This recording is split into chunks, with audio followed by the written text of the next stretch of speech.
మర్చిపోయింది డేట్ ని కాదు నిన్ను. లేచింది మహిళా లోకం మూవీ చూశాక నాకు ఆరు ప్రతివతల సినిమా గుర్తుకొచ్చింది. ఎందుకంటే ఈ సినిమా కూడా same wife and husband relationship మీద ఉంటుంది, మెసేజ్ కూడా ఉంటుంది. ఆడవాళ్ళు వంటగదికి పరిమితం కాదు అని చెప్పేసి సెటరికల్ అండ్ ఫన్నీ వేలో తీశారు. ఈ సినిమా మాత్రం క్వైట్ ఆపోజిట్ ఫోర్స్డ్ గా ఉంది. సినిమా అంతా నెగిటివ్ డిస్కషన్స్ చూపించి లాస్ట్ కి మంచోడే అన్నట్టు ఎండ్ చేయడం. అసలు సినిమా చూసినప్పుడు నాకు చాలా డౌట్స్ వచ్చాయి. ఆ వైఫ్ ఇంటికి ఎవరు పడితే వాళ్ళు వస్తుంటారు, అసలు ఎందుకు వస్తారు అనేది అసలు చూపించరు. ఇంకా లాస్ట్ లో ట్విస్ట్ ఏమో రాంగ్ అడ్రస్ కి వచ్చేస్తారు. అలా ఉంటుంది లాజిక్ లెస్ అండి సినిమా అంతా. అలా ఫస్ట్ నుండి లాస్ట్ వరకు ఒక మగాడి క్యారెక్టర్ ని బ్యాట్ చేయడమే పనిగా పెట్టుకుని మధ్య మధ్యలో రప్పించి నీ హస్బెండ్ కూడా అలాంటి వాడే అని చెప్తారు.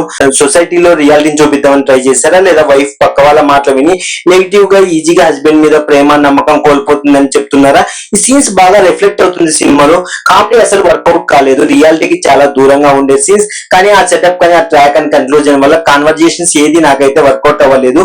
ఏదో ఒకటి చేసి ఈ సినిమాని ప్రూవ్ చేయడానికి చాలా ట్రై చేశారు.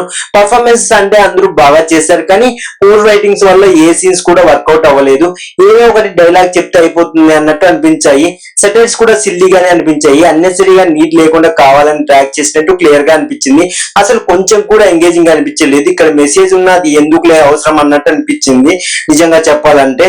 కానీ ఎలా అది ప్రెజెంట్ అయిందంటే ఫెమిలియర్ యాక్టర్స్ ఒక 2 days కాల్ షీట్స్ ఇస్తే ఒక 7 to 8 days లో మొత్తం అంతా షూటింగ్ అయిపోయినట్టు, అంతా ఒకటే ఇంట్లో ఇండోర్ షూట్ చేసినట్టు ఉంటుంది ఈ సినిమా. అసలు ఎంగేజింగ్ గా లేదండి మూవీ. ఇక ఫ్యామిలీతో చూడొచ్చు అంటే అడల్ట్ కంటెంట్ ఏం లేదు, కానీ సాహసం చేస్తానంటే మాత్రం మీ ఇష్టం. ఇట్స్ ఎ డిసప్పాయింటింగ్ ఫిల్మ్ అండి. That's it guys. For more videos subscribe for story ఏంటంటే.